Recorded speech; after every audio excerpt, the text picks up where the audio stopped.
السلام علیکم ورحمۃ اللہ۔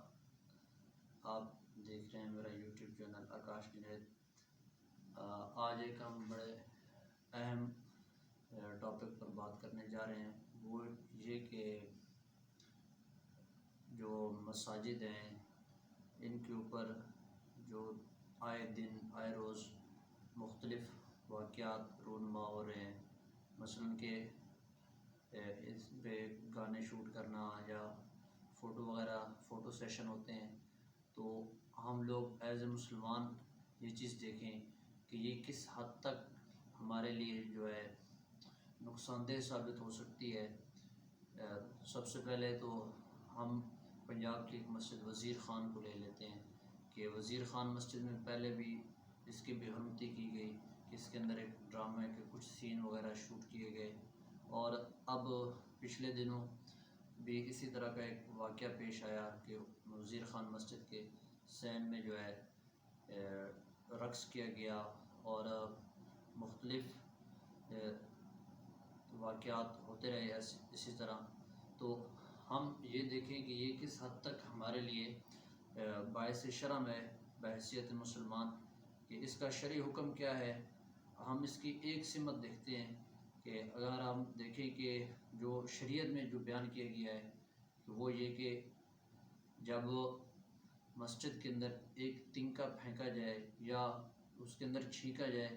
تو یا آپ اس طرح سمجھ لیں کہ انسان کے منہ میں اگر مچھر چلا جائے تو جس طرح انسان کو تکلیف ہوتی ہے، جب مسجد کے اندر کوئی اسی طرح چیز پھینکی جائے تو مسجد کو بھی اسی طرح تکلیف پہنچتی ہے۔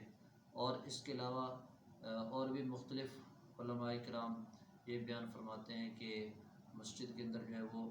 بھاگنا نہیں چاہیے، زور سے پاؤں نہیں رکھنے چاہیے، کیونکہ اس سے جو ہے مسجد کی بے ادبی ہوتی ہے، بے حرمتی ہوتی ہے۔ اور جب ہم لوگ اس طرح کے ڈراماز وغیرہ میں یا رقص جب مسجدوں میں ہم کریں گے یا ان کے صحن میں آ کر اس طرح کی چیزیں ہم لوگ کریں گے، تو آپ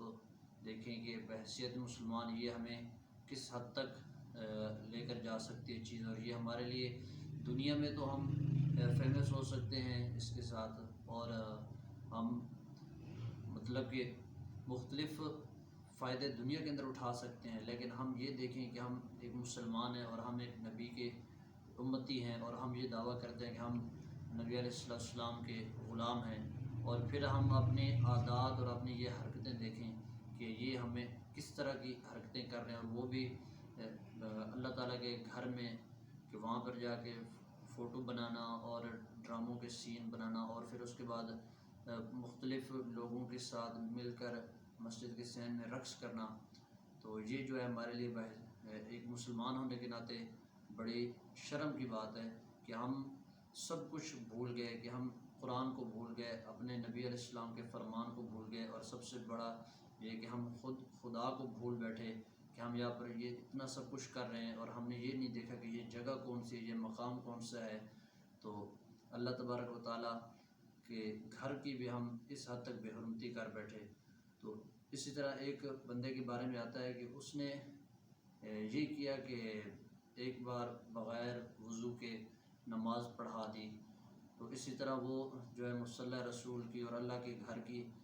بے حرمتی کرتا رہا۔ تو آخر کار یہ ہوا کہ وہ بندہ اسلام چھوڑ کر عیسائی بن گیا۔ تو ہم دیکھیں کہ جب علماء اس کے پاس گئے، لوگ اس کے پاس دانشور گئے، تو اس سے پوچھا کہ تو نے اسلام چھوڑ کر عیسائیت قبول کر لی، مذہب اپنا چینج کر دیا۔ تو اس نے آگے سے یہ کہا کہ میں مسجد کی بے حرمتی کرتا رہا تو میرے اوپر تو کوئی عذاب نہیں آیا، تو کچھ نہیں آیا، تو اس لیے تو میں نے اب اسلام چھوڑ دیا، تو میں عیسائی بن گیا ہوں۔ تو اس پہ جو دانشور تھے اور جو علماء کرام تھے، انہوں نے یہ کہا کہ یار کہ اس سے بڑی بدبختی تیرے لیے کیا ہے کہ اللہ تعالیٰ نے تجھ سے اپنا دین ہی چھین لیا، اپنا اسلام جو نبی علیہ السلام جس کے لیے تبلیغ کرتے رہے، اور آپ علیہ السلام جس کے لیے حکم دیتے رہے لوگوں کو، تو وہ دین ہی اللہ تعالیٰ نے تجھ سے چھین لیا ہے، تو اس سے بڑی بدبختی کیا ہے۔